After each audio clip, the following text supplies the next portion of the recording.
धाममुते मते स्मृतिरपि त्वय्यर्चनं चापि ते हस्तावञ्जलये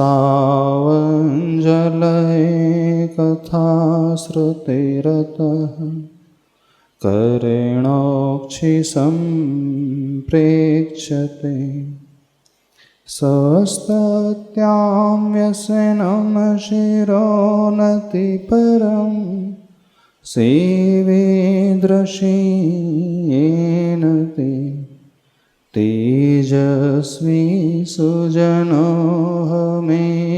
सुकृती तेनैव तेजः पते तेनैव तेजः पते। बोले देवादिदेव अतिशयकारी से चिंतामणि पार्श्वनाथ भगवान की, गुरुणाम गुरुआचार्य भगवान श्री ज्ञान सागर जी महाराज की, संत शिरोमणि आचार्य भगवान गुरुदेव श्री विद्यासागर जी महाराज की।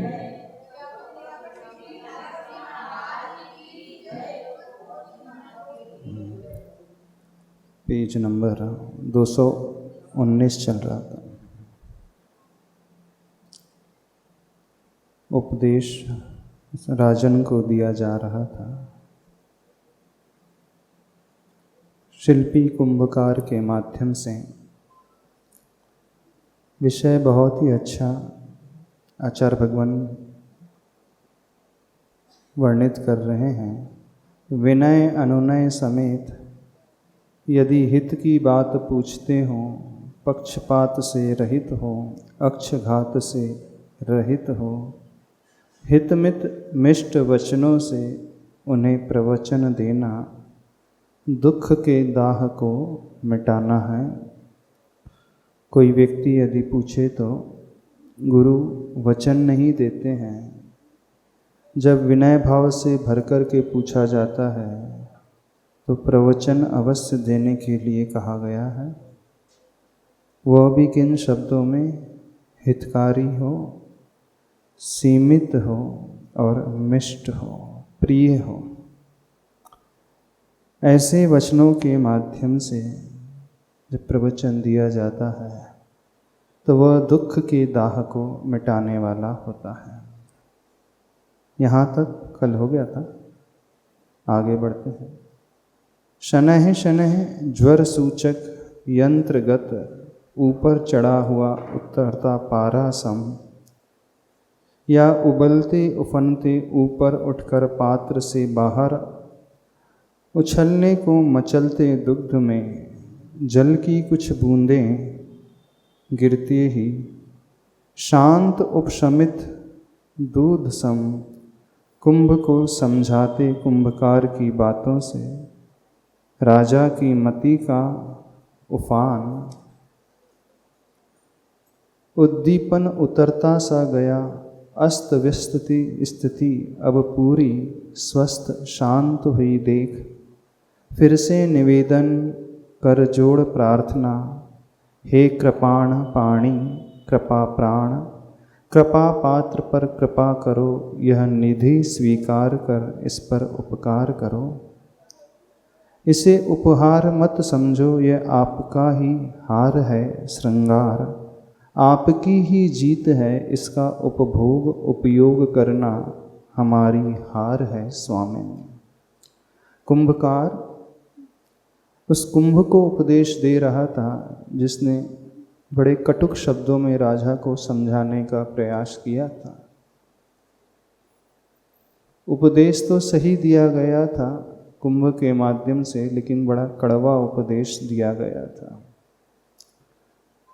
तो बहुत सुंदर तरीके से कुंभकार ने उस कुंभ और राजन दोनों को समझाया। जब उपदेश पूरा हो गया, शनैः शनैः यानी धीरे धीरे, ज्वर सूचक यंत्रगत ऊपर चढ़ा हुआ उतरता पारासम। ज्वर सूचक यंत्र क्या कहलाता है? थर्मामीटर। जब टेम्परेचर बॉडी में ज़्यादा हो जाता है तो थर्मामीटर का पारा जो है ऊपर चढ़ जाता है, लेकिन धीरे धीरे जब उसे पानी में डाला जाता है तो उसका जो मर्क्यूरी है वो नीचे आने लगता है, पारा नीचे आने लगता है। जब व्यक्ति बहुत ज़्यादा क्रोधित हो जाता है, क्या कहा जाता है, पारा जो है 7वें आसमान पर पहुंच गया है। और जब क्रोध शांत होता है तो व्यक्ति का पारा अपने आप नीचे आ जाता है। उसी की उपमा यहाँ पर दी जा रही है। अब राजा का क्रोध भी इस उपदेश को सुनकर के शांत हो गया। व्यक्ति किसी निमित्त को पाकर यदि क्रोधित हो जाता है और उसे समीचीन उपदेश की धारा मिल जाए तो समझ भी सकता है, समझ जाता है।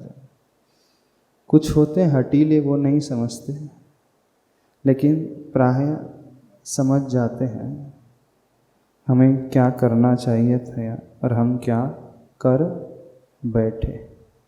गलतियां सबसे हो जाती हैं। ऐसी स्थिति में थोड़ा सा हम सुनना सीखें, बड़ों की बातों को, अच्छी बातों को धैर्यपूर्वक ग्रहण करना सीखें। गलती हो जाना उतनी बड़ी बात नहीं है जितनी कि गलती होने के पश्चात भी उस पर अड़े रहना। गिरता तो हर व्यक्ति है, लेकिन गिर कर के गिरे ही पड़े रहना सबसे बेकार माना जाता है। गिर गए हों और गिर कर के पुनः उठ कर के खड़े हो जाना, चलने लगना, यह सफलता का संकेत माना जाता है। तो बहुत सारे ऐसे क्षण आ जाते हैं जब व्यक्ति गिर पड़ता है, तो उस समय वो हिम्मत ना हारे, अपने आप को संभाले, बड़ों की बातों को सुन कर के, समझ कर के अपने परिणामों को व्यवस्थित करें और पुनः खड़े होकर के चलने के लिए तत्पर हो जाएं। लेकिन जो मानते ही नहीं हैं वे बिल्कुल वैसे ही हैं जो गिर कर के हमेशा पड़े ही रहते हैं, उठने की कोशिश करते ही नहीं। तो जो उठता ही नहीं है फिर उसे कोई नहीं उठा सकता। हाँ, 4 कंधे में उठाने वाले आते हैं तब उठता है वो, तब की बात अलग है। तो गिरना इतना खतरनाक नहीं है, लेकिन गिर कर के पड़े रहना ज़्यादा खतरनाक है। तो जो अड़ियल होते हैं वो गिरे हुए ही होते हैं और उठने की कोशिश ही नहीं करते। वह दृष्टि में उस उपदेश को ग्रहण ही नहीं करते। गुरु जो समझा रहे हैं उसे वो अपने हठाग्रह के चश्मे से ही देखने की कोशिश करते हैं, उस चश्मे को उतारने की कोशिश नहीं करते हैं। तो जिन जिन लोगों ने भी हठाग्रह का चश्मा पहन रखा है उनसे निवेदन है अपना चश्मा उतार करके रख दिया करो तो अच्छा रहेगा। गुरु महाराज यदि हमें कुछ कह रहे हैं तो आचार्य भगवान जब कहते हैं तो इसमें हमारा ही कल्याण निहित होता है। हाँ, लेकिन उस समय थोड़ा सा अच्छा सा लगता नहीं है जब कहा जाता है, डांटा जाता है तो अच्छा नहीं लगता है। नहीं लगता अच्छा है। क्यों अच्छा नहीं लगता? जब हमने गलती की है और गुरु जी ऐसे आचार्य भगवान डांट रहे हैं तो गलती करते समय अच्छा लग रहा था। तो होना तो क्या चाहिए, गलती करते समय हमें बुरा लगे। और यदि गलती हो गई है और आचार्य भगवान हमें कुछ कह रहे हैं तो उसे समता से, शांति से समझें, स्वीकारें और आगे बढ़ें। तो अपने हठ पर अड़े न रहें, यह कहा जा रहा है। तो राजन को भी अपनी बात धीरे धीरे शनह शनह समझ में आ गई और उसका पारा उतरता हुआ। दूसरा उदाहरण दे रहे हैं, या उबलते उफनते ऊपर उठकर पात्र से बाहर उछलने को मचलते दूध में जल की कुछ बूंदे गिरते ही शांत उपशमित दूध सम।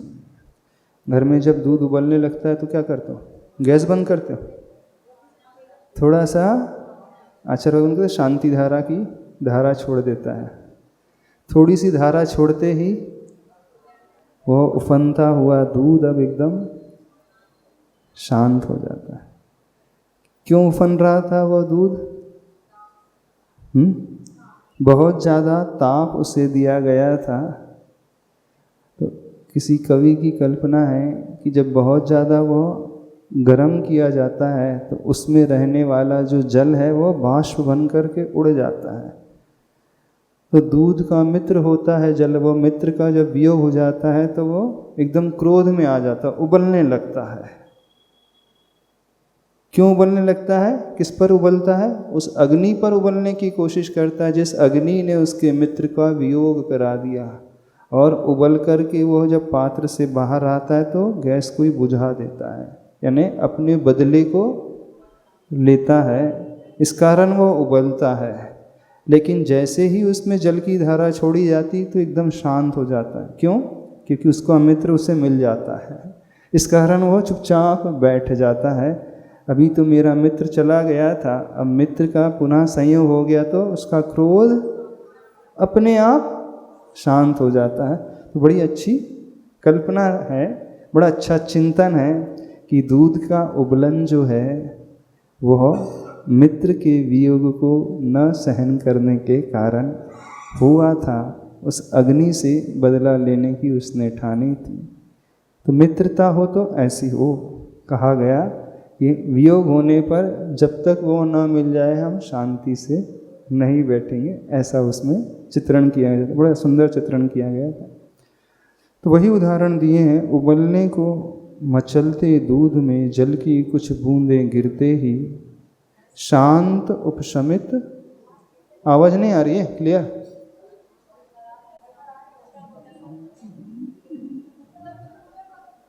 घर घर हो रही है आवाज? अभी आ रही है?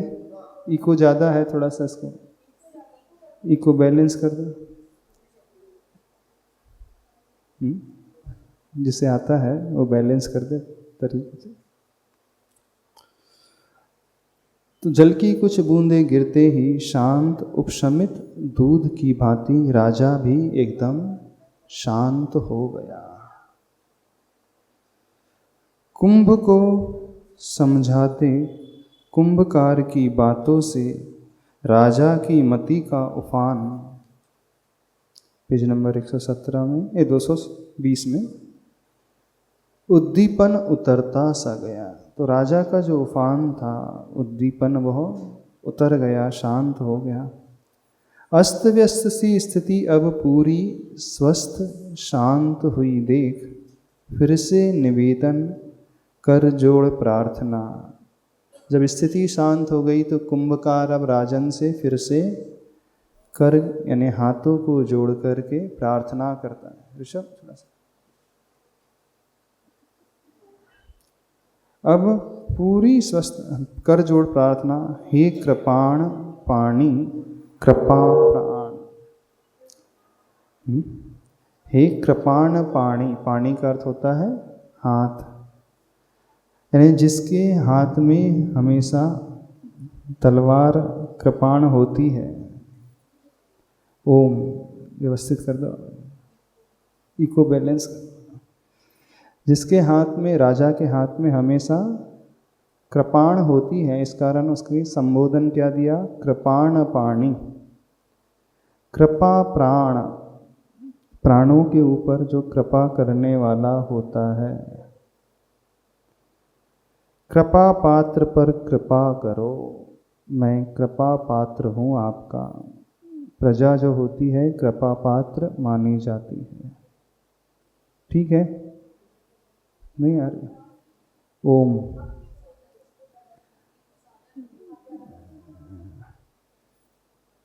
यह निधि स्वीकार कर इस पर उपकार करो। इस मुक्ता मोतियों की निधि को स्वीकार कर हमारे ऊपर उपकार करो। वह शिल्पी राजन से निवेदन कर रहा है। क्या है? नहीं,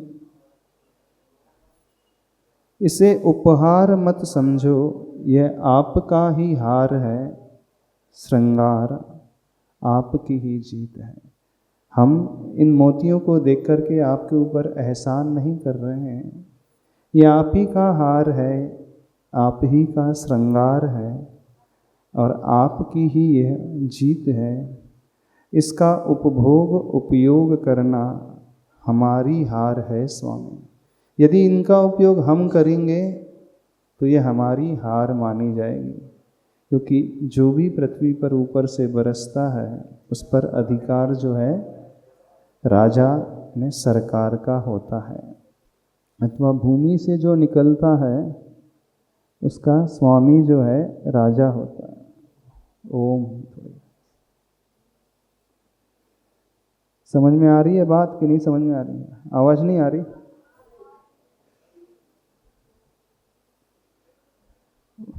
आगे बढ़े,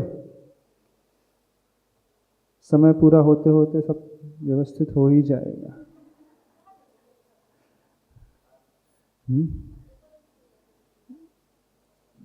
चलो आगे। बोरियों से भरी उपरिल मुक्ता राशि बाहर की ओर झांकती, कुंभकार की इस विनम्र प्रार्थना को जो राजा से की जा रही है सुनती, देखती और समझा भी रही है। राजा के मन की गुदगुदी को सम्मति की ओर झुकी, राजा की चिति की बुदबुदी को सुख पर मंद मुस्कान के मिश। हे राजन, पदानुकूल है स्वीकार करो इसे, यूं मानो कह रही है। जिन बोरियों में मोतियों को भरा गया था, बाहर झांकते हुए राजा को वो कुछ कह रही हैं।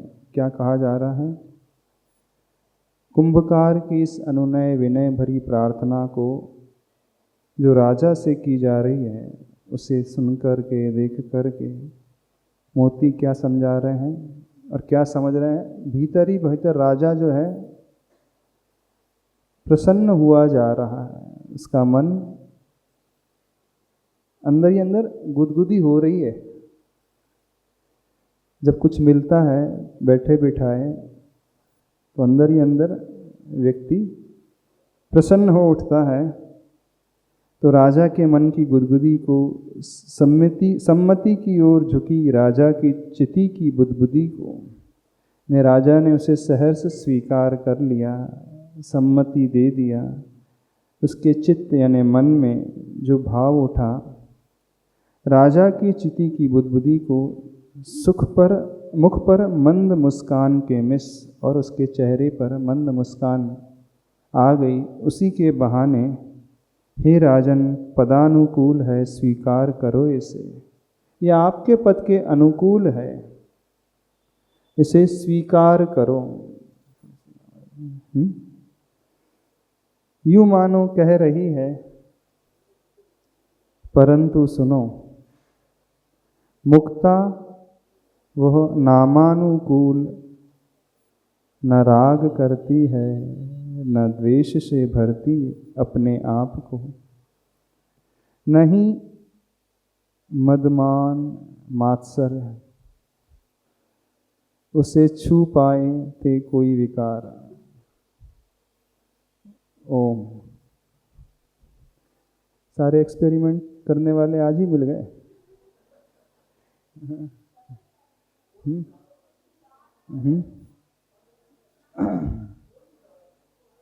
ओम।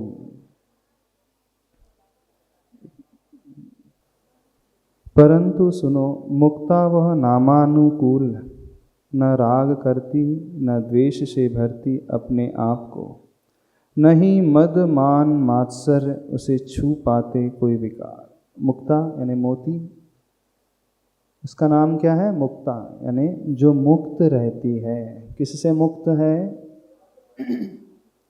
राग और द्वेष से जो मुक्त होती है वह मुक्त कहलाता है। मुक्त जीव होते हैं ना, सिद्ध परमेष्टि, वो राग और द्वेष से ऊपर उठे हुए हैं। नहीं, आप लोग तो बोलते रहो, हम तो बस खा पी के सुन ही रहे है ना। ओम, चलो, वो मुक्त होती है। किससे मुक्त है? राग और द्वेष से। जो मुक्त हो जाता है समस्त राग द्वेष से, तो मुक्ता भी अपने नाम के अनुकूल ना राग करती है, ना ही द्वेष से भरती है अपने आप को, न ही मद मान मात्सर्य उसे छू पाते कोई विकार। न ही अभिमान है, न ही मात्सर्य। मात्सर्य क्या होता है? ईर्ष्या। कोई विकार जिसे छू नहीं पाते हैं। सभी लोग मुक्ता तो पहनते होंगे, मोती की माला वगैरह रखते होंगे। माला फेरने के लिए तो रखते होंगे मोती की, कि नहीं रखते? मुक्ता जैसे अपने आप को बनाने की कोशिश किया। राग भी नहीं, द्वेष भी नहीं, मद भी नहीं, अभिमान भी नहीं, गर्व भी नहीं, मात्सर्य भी नहीं। कोई विकार जिसे छू नहीं पाता है वह मुक्ता है। सर्वप्रथम प्रांगण में गिरी आकाश मंडल से, फिर निरी निरी ही बिखरी बोरियों में भरी गई, सम्मान के साथ अब जा रही हैं राज प्रासाद की ओर। मुक्त कंठ से प्रशंसा हो रही है, पर मंत्र मुग्धा हो सुनती कब उसे। जो कोई व्यक्ति इतना विकल्पों से, राग द्वेष से मुक्त होता है, उसकी प्रशंसा दुनिया में अपने आप ही होने लगे। ऐसी प्रशंसा होते हुए भी जो चाह न रखे, उसकी मन में गुदगुदी ना हो, तो बहुत कठिन होता है, सबसे कठिन होता है। हाँ, क्या कठिन होता है सबसे दुनिया में? प्रशंसा की भूख को जीतना, ख्याति पूजा लाभ से ऊपर उठना। इससे बड़े बड़े भी नहीं बच पाते, बड़े बड़े महारथी भी नहीं बच पाते। फेम की जो चाह होती है, प्रसिद्धि की जो चाह होती है, वो बहुत बड़ी चाह होती है। Fame is the last infirmity of the noble mind, कहा जाता है। जो विद्वान होते हैं उनकी भी सबसे बड़ी कोई कमजोरी होती है तो फेम की आकांक्षा। सब कुछ जीतना आसान है, लेकिन यश ख्याति की भावना को जीतना बहुत दुर्लभ है। बाहर से कुछ नहीं दिखता, सब अंदर ही अंदर चल रहा है। सारा खेल जो है अंदर ही अंदर चल रहा है। अच्छे अच्छे नहीं जीत पाते। ख्याति से ऊपर उठना, बिना इच्छा किए सारे कार्य करते जाना, नाम की इच्छा के बगैर।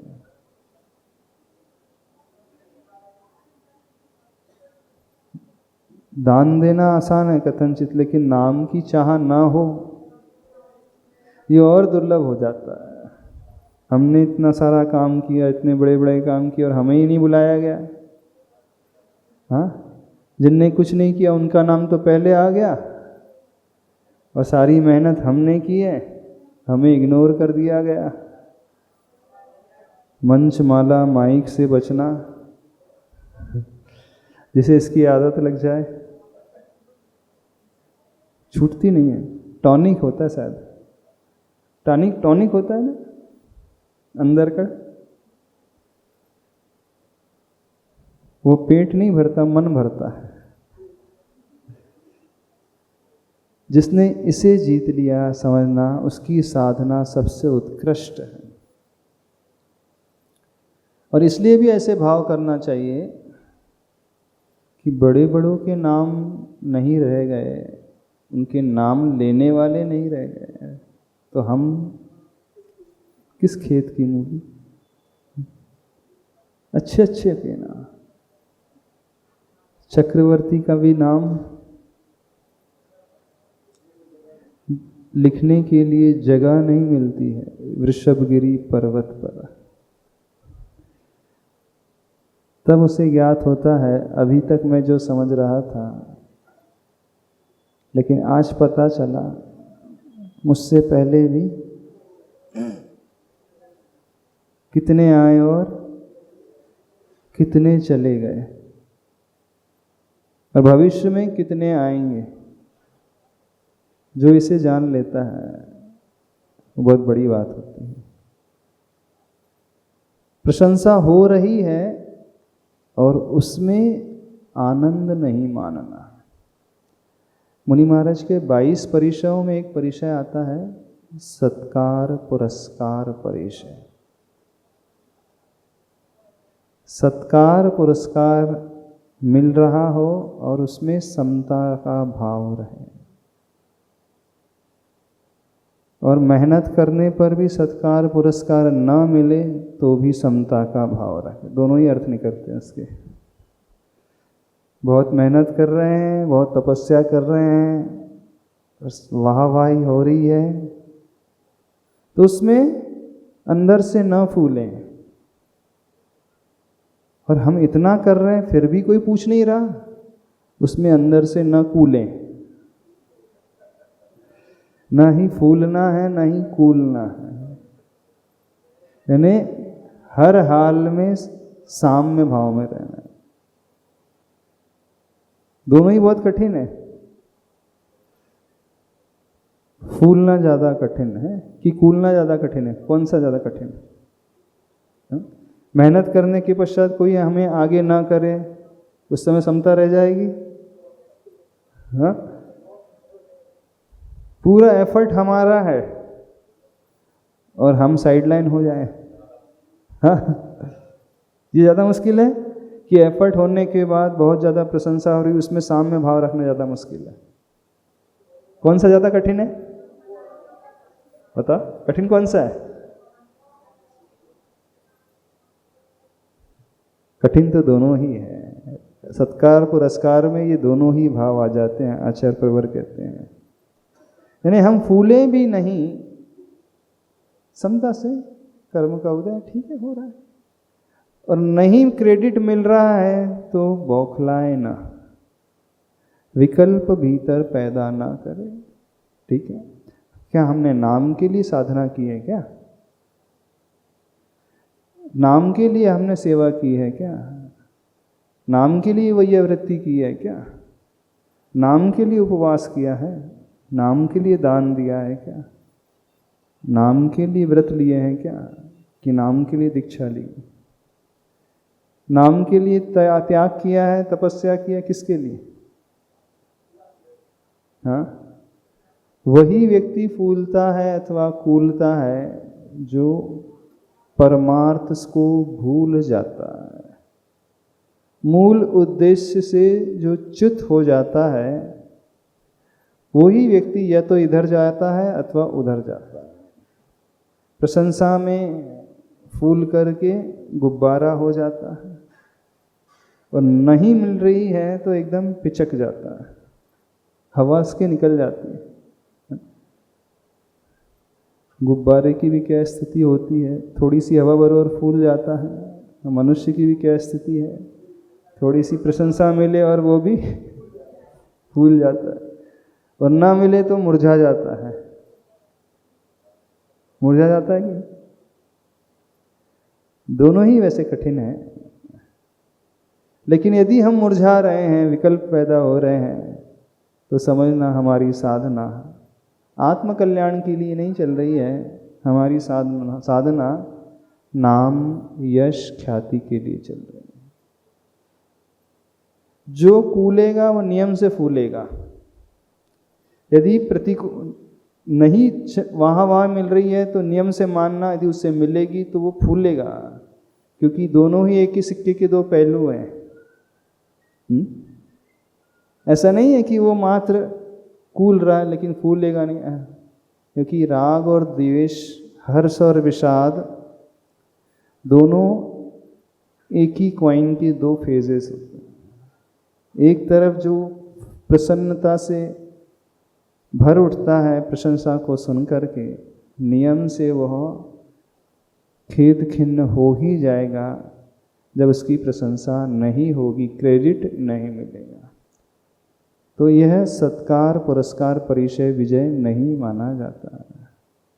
और जिसने यह परिचय जीत लिया उसकी साधना सर्वोत्कृष्ट साधना मानी जाती है,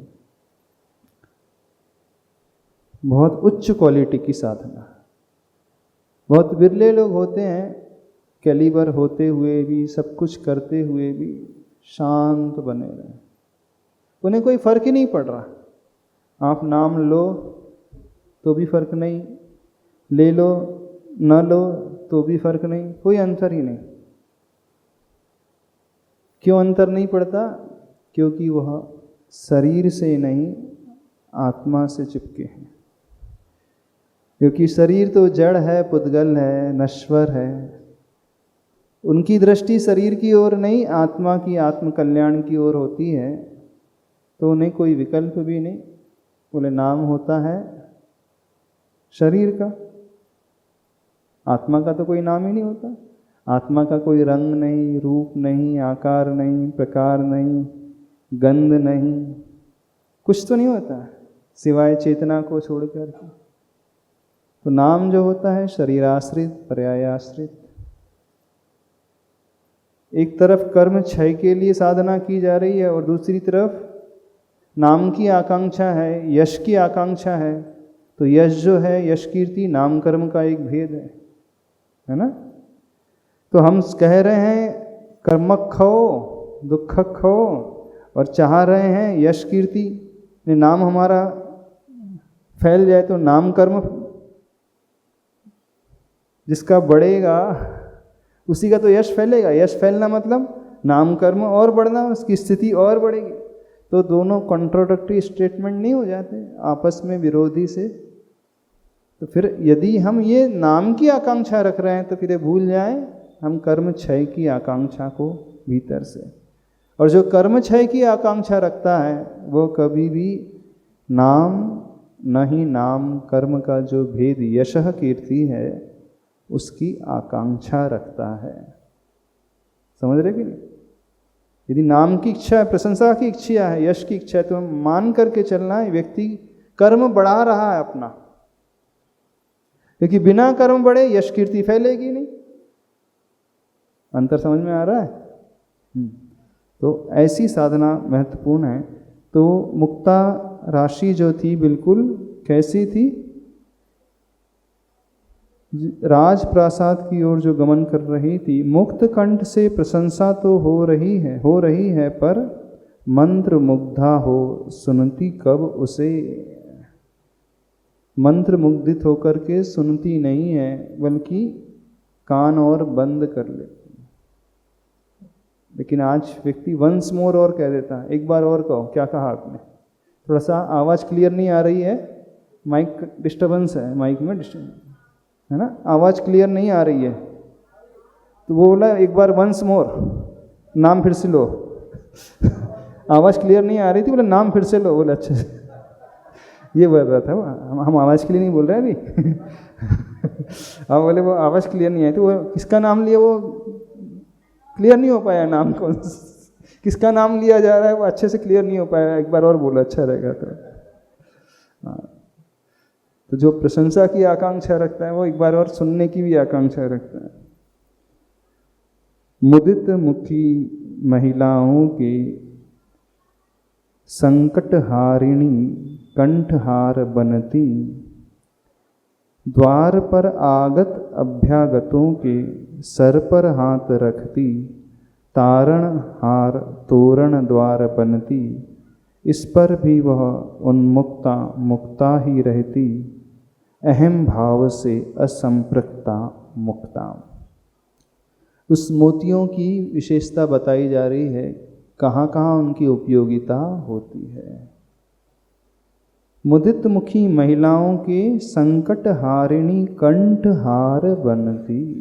मोतियों का हार, कंठहार जो है, जिनका चेहरा एकदम प्रसन्न रहता है, ऐसी महिलाओं का वो हार, और संकट को हरने वाला। द्वार पर आगत अभ्यागतों के सर पर हाथ रखती, जिसकी आगवानी हो रही है द्वार पर, तो मोतियों की माला उस पर, उसके सिर पर धारण कराई जाती है। तारणहार तोरण द्वार बनती, तोरण द्वार में उसका प्रयोग होता है। इस पर भी वह उन्मुक्ता मुक्ता ही रहती, अहम भाव से असंप्रक्ता मुक्ता। वो मोती जो है अहम के भाव से असंप्रक्त, यानी जिसे अहम कभी छू नहीं पाता, असंप्रक्त मतलब टच नहीं कर पाता, ऐसी वो मुक्ता मान से कभी अभिभूत नहीं होती। कुंभकार के निवेदन, मुक्ता और माहौल के सराहन समर्थन पर विचार करता हुआ राजा स्वीकारोक्ति का स्वागत करता है। सानंद, कुंभकार का निवेदन, सब तरह से प्रेशर आ रहा है, माहौल को देखकर, मुक्ता के निवेदन को देखकर, उसके समर्थन को देखकर विचार करता हुआ राजा परमिशन दे देता है। हाँ, अब मैं मुक्ताओं की बोरियों को ले जा रहा हूँ। वैसे अंदर से तो चाह ही रहा था, ऊपर से और परमिशन दे दी। Page number 222। और मुक्ता की दुर्लभ निधि ले राजकोष को और समृद्ध करता है। अपने कोष को और वह बढ़ा लेता है इस सारी निधि को लेकर के। विषय और आगे बढ़ाते हैं। इसी भांति धरती की धवलिम कीर्ति यह चंद्रमा की चंद्रिका को लजाती सी दसों दिशाओं को चीरती हुई और बढ़ती जा रही है सीमातीत शून्याकाश में। प्रसंग याद है कि नहीं? कल चल के आ रहा है कि वही गायब हो गया?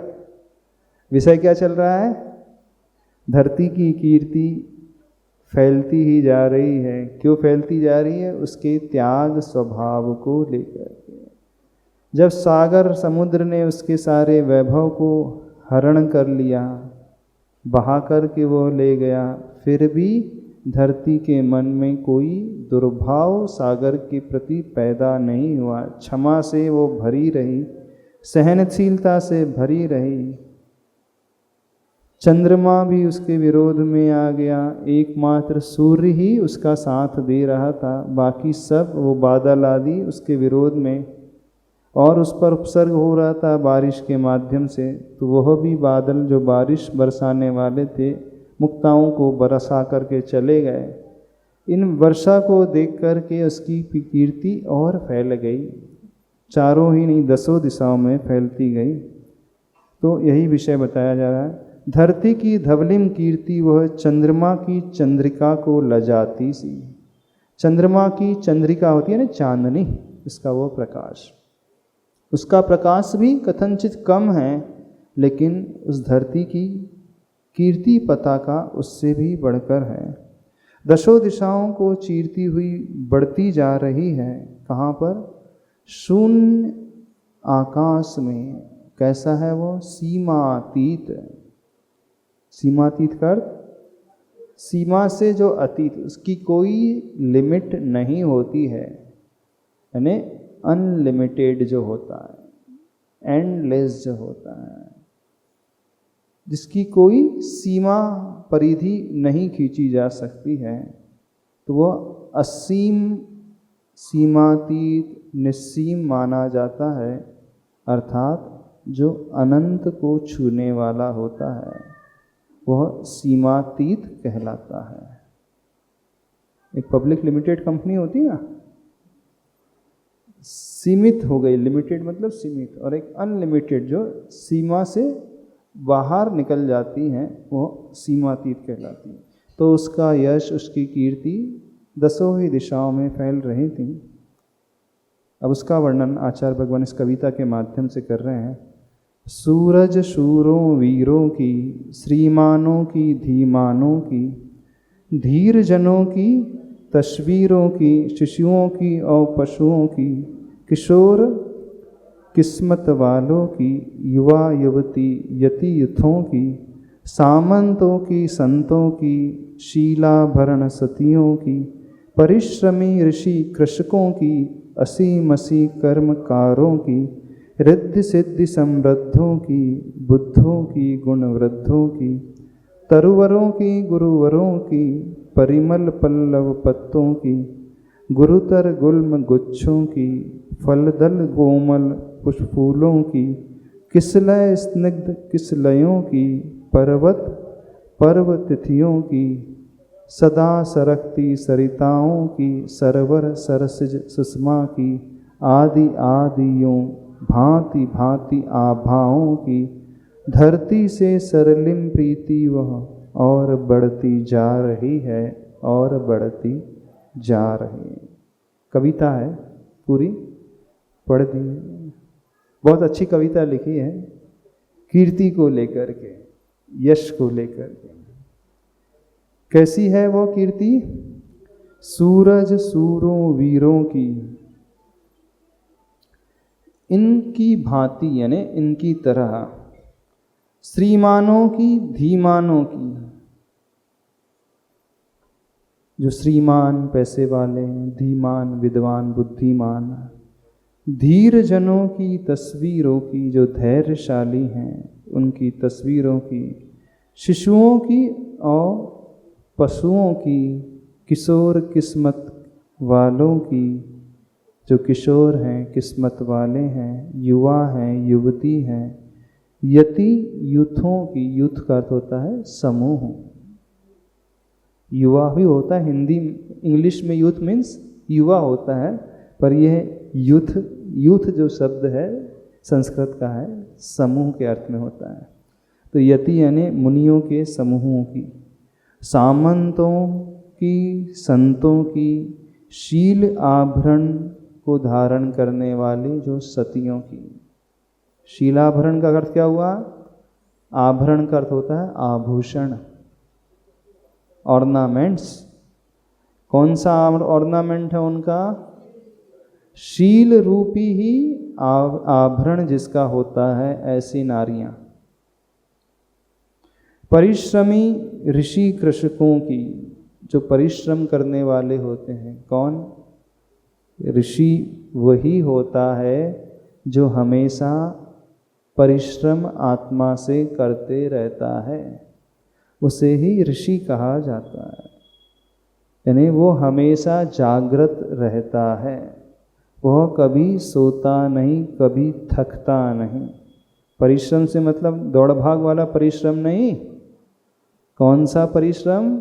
आत्मा के परिश्रम में, राग द्वेष से बचाने वाली साधना में, और वह भी परिश्रम जो शीतकाल में नदियों के किनारे खड़े होकर के योग धारण करते हैं, गर्मी में आतापन योग लगा लेते हैं पर्वत के शिखरों पर, बारिश में वृक्ष मूल योग लगा लेते हैं, यानी वृक्ष के नीचे खड़े होकर के टप टप पड़ती बूंदों के सहन करते हैं, और शीत ऋतु में अभ्रावकाश योग यानी खुले आसमान के नीचे उस जो शीत बरस रही है,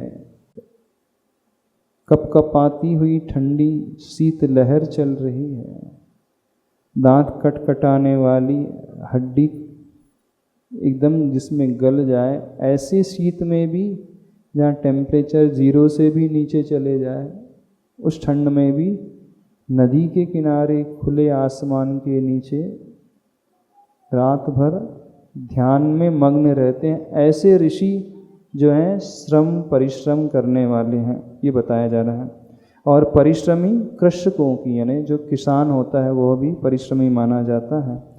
असीम असी कर्मकारों की, षटकर्मों में एक असी कर्म यानी क्षत्रियों का जो धर्म होता है तलवार चलाना, मशी यानी स्याही से जो लेखन कार्य करते हैं, इस प्रकार के कर्म करने वाले रिद्धि सिद्धि समृद्धों की जो रिद्धि हैं, सिद्धि हैं, इससे समृद्ध हैं, वृद्धों की जो आयु में वृद्ध हैं, और गुण वृद्धों की जो गुणों में वृद्ध हो चुके हैं, ने बहुत गुणी जो होते हैं, तरुवरों की, गुरुवरों की उत्कृष्ट जो वृक्ष हैं और जो गुरु हैं उत्कृष्ट, परिमल पल्लव पत्तों की, ऐसे नए नए जो पल्लव पत्ते आते हैं, गुरुतर गुल्म गुच्छों की, भारी जिसमें फूल आदि लगे हुए हैं, ऐसे वृक्ष जिसकी डाल नीचे की ओर झुकी है, फल दल कोमल फूलों की, जिस वृक्ष में फल लगे हैं, फूल लगे हैं, कोमल दल वाले, किसलय स्निग्ध किसलयों की, यानी वो किसलय वो कहलाता है जो नए कोपल फूटती हैं वृक्ष पौधे में, उसे किसलय कहते हैं। पर्वत पर्व तिथियों की, पहाड़ पे जो पर्व आते हैं उन तिथियों की, सदा सरकती सरिताओं की, सरिता अर्थ नदी जो सहसा बहती रहती है, सरोवर सरसिज सुषमा की, सरोवर में रहने वाले सरसिज यानी कमल, सरसिज मतलब जो सरोवर में ही जिनका जन्म होता है वह सरसिज, उसी में खिलते हैं। आदि आदि और इसी प्रकार यूँ भांति भांति आभाओं की, धरती से सरलिम प्रीति वह, जो धरती से सरल वह प्रीति है, उसकी धरती की प्रीति बढ़ती ही जा रही है, बढ़ती ही जा रही है। इस प्रकार उसकी यश कीर्ति का वर्णन धरती का किया गया है। विषय को और ले लें, विषय सरल था, ज़्यादा कठिन नहीं है, इस कारण थोड़ा सी स्पीड से ले लें। क्या हुआ, क्या समझ में नहीं आया? सरली मैंने सरल। आगे, अरे यह कौन सी परिणति उल्टी सी, सागर की गर्लिम रीति है और चिढ़ती जा रही है, धरती की बढ़ती कीर्ति को देखकर हे सखे अदेख सक, भाव है वह बेशक। दूसरे तरफ उस सागर को चैन नहीं आ रहा है, दूसरों की ख्याति बढ़ती है और इनकी क्या होती है, इनको आग लगती है।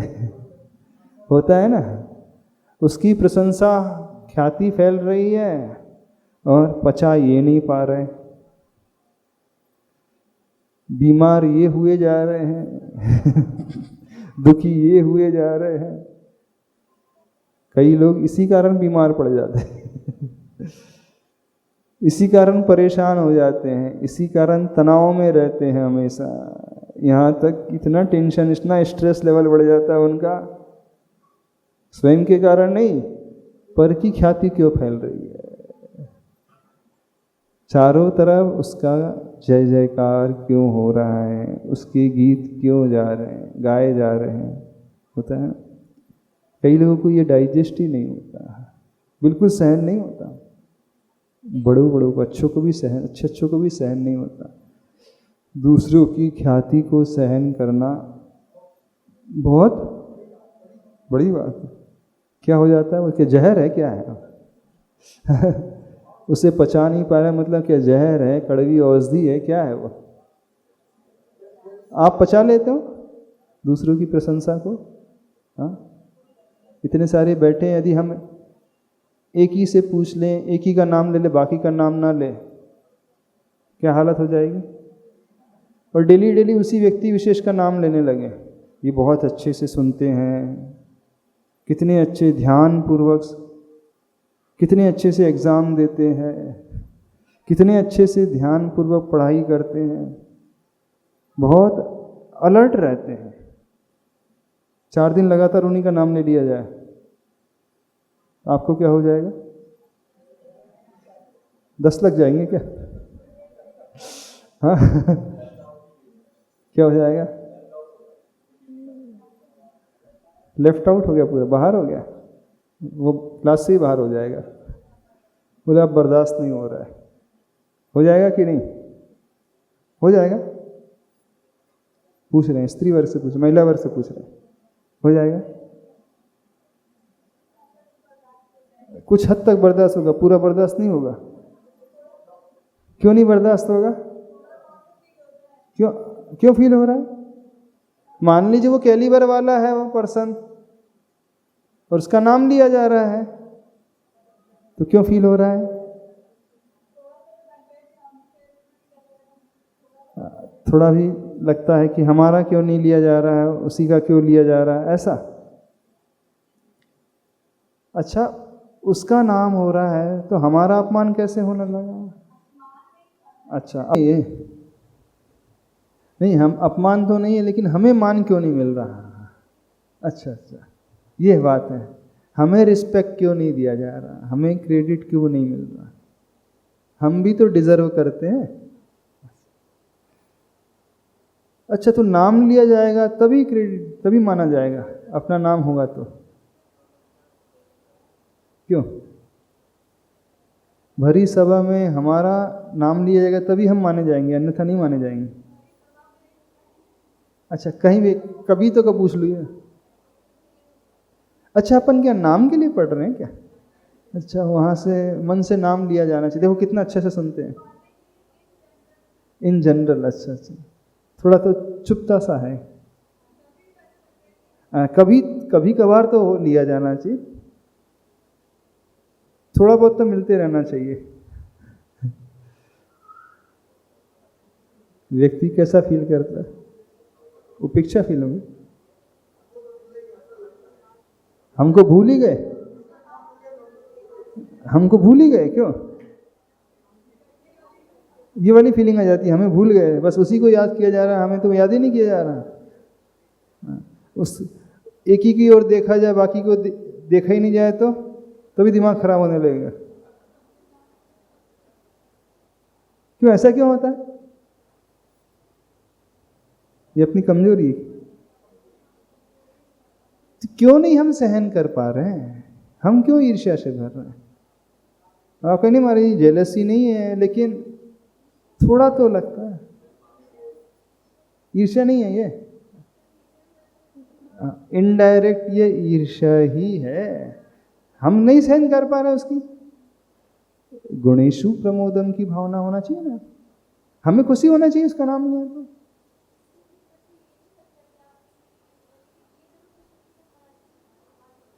हाँ, ये भाव आ जाता है कि हाँ, हमारा भी तो कुछ हो रहा है, ये भी अपनी कमजोरी है।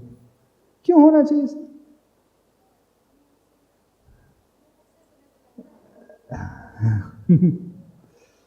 ये भी बहुत बड़ी कमजोरी है। अच्छा, मोटिवेशन मिलने के लिए अच्छा होता है, मोटिवेशन बढ़ाने के लिए अच्छा है। ये मोटिवेशन के लिए है कि पर से तुलना हो रही है, उसकी बात चल रही है। अंतर समझना, हम जिसे मोटिवेशन का नाम दे रहे हैं, मोटिवेशन की बात यहाँ पर नहीं है। हम सहन नहीं कर पा रहे हैं, मुख्य बात तो यही है। इसे भी सहन करना सीखे। क्या गड़बड़ी है इसमें? तभी हमारा विकास होगा। यह बहुत ऊंची साधना है, बहुत बड़ी साधना है। इसे पचा जाना, उसके सुख को पचा जाना,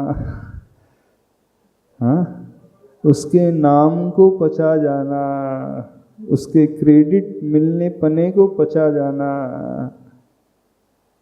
ऐसा तो नहीं है आपको डांटा जा रहा है, डांटा तो नहीं जा रहा आपको, हाँ, कुछ भी नहीं कहा जा रहा है, बस उससे कहा जा रहा है। तो इतना क्यों? दुख तो तब होना चाहिए जब हमें डांट पड़े। अच्छा, हमसे कुछ क्यों नहीं कहा जा रहा, सब उसी से क्यों कहा जा रहा है? कहीं हम दीनता की ओर तो नहीं जा रहे? हीन भावना से तो ग्रसित नहीं हो रहे? हीनता क्यों? क्यों हीन भावना आना चाहिए? आचार्य भगवान एक जन को आशीर्वाद देते, बाकी को ना देखो तो देखो कैसे हालत है। और जिसे मिल रहा है नहीं, वो तो है, बाकी लोगों की हालत उसी को क्यों मिलते रहता है? अच्छा, वो फूलता है, अपन सब फूल रहे हैं वही वो फूले जा रहे हैं और हम फूले जा रहे हैं, यानी हमारा फूलना उसके फूलने पर आधा। ये बहुत बड़ी कमजोरी है अपनी। हम ये क्यों नहीं मानते वो डिजर्व करता है, इस कारण उसका नाम लिया जा रहा है। उसके भीतर इतनी योग्यता है, इस कारण उसको प्रमोट किया जा रहा है। क्या परेशानी स्वीकारने में? हाँ, वो डिजर्व कर रहा है, योग्यता लिए हुए बैठा है तो लाइमलाइट में आ रहा है। अब हमारे पास उतनी योग्यता नहीं है। जब योग्यता नहीं है तो इसमें विकल्प क्या करना?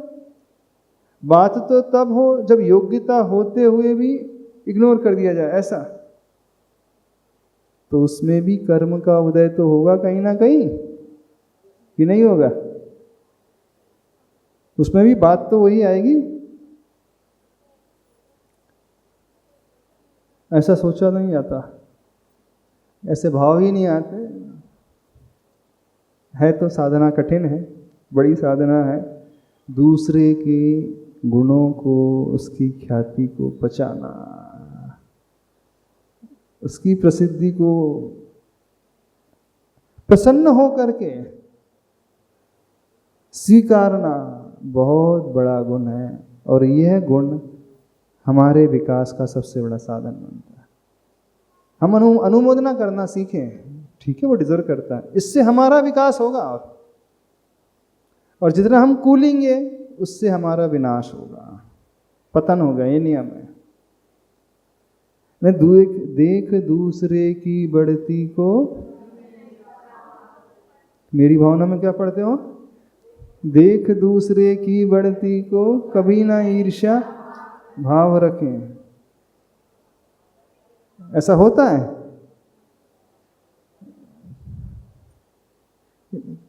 पंक्ति बड़ी छोटी सी है पर बड़ी मार्के की है। देख दूसरे की बढ़ती को सभी को ईर्ष्या भाव आ जाता है।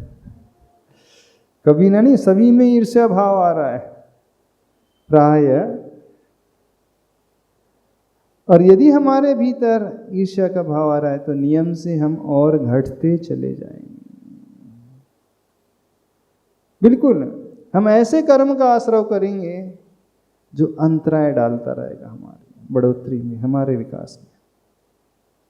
जो ईर्ष्या करता है वो नियम से नीच गोत्र का बंद करता है, उसका पतन होगा। जो ईर्ष्या से भरा होता है, नियम से, नेगेटिविटी से भर उठता है, वह कभी भी फिर क्रिएटिव नहीं रहेगा। उसकी सारी एनर्जी जो है उसमें खर्च हो रही। जो प्रोडक्टिव फेज के लिए उपयोग में आना था, कुछ सृजनात्मक कर्म कार्य के लिए उपयोग में आना था, अब अपनी ऊर्जा को वह किस में लगा रहा है? जलने में लगा रहा है, जलाने में लगा रहा है। जलने में नहीं, जलाने में। किसे? स्वयं को जलाने में लगा रहा है। ईंधन तो है, ईंधन तो है उसमें, लेकिन वो स्वयं को ही जला रहा है ना, अपनी एनर्जी से अपने आप को ही वह जला रहा है। अब एनर्जी तो उतनी ही है, यदि हम अपने जलाने के लिए प्रयोग कर लेंगे तो हम और छोटे हो जाएंगे। जो था वह भी कम हो गया, हमारे पास से घट गया, चला गया, नया कुछ आएगा नहीं। और यदि हम उसकी अनुमोदना करेंगे तो उससे हमारा विकास होगा। हम हमेशा क्रिएटिव माइंड में रहेंगे, क्रिएटिव मोड में आ जाएंगे। कुछ तो भी अच्छा हमेशा हमारे द्वारा होता रहेगा। नया सृजनात्मक कार्य, कोई अच्छा कार्य, उसके लिए हम हमेशा ओपन रहेंगे। लेकिन जब हम नहीं सहन कर पा रहे हैं तो कर्म सिद्धांत के अनुसार अशुभ अंतराय आदि कर्म का बंध होगा और हम नेगेटिविटी से भर जाएंगे और पतन हो जाएगा अपना, वो और बढ़ता चला जाएगा और हम और घटते चले जाएंगे। तो ऐसी धारणा नहीं बनाना चाहिए।